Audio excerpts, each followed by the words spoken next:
To guys, bubuksan ko lang ha, galing na sana to. Murang-mura lang guys, kaya bumili na kayo sa Lazada. Sale siya ngayon.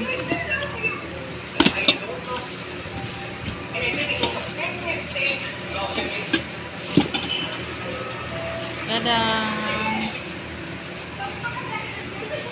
Casserole.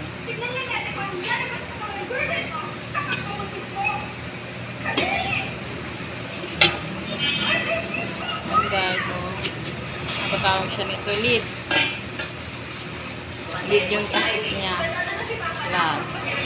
So yung tornilyo, so talagang pwede na siya pang sabaw, pang adobo, paksiw. Ayan guys. Okay na.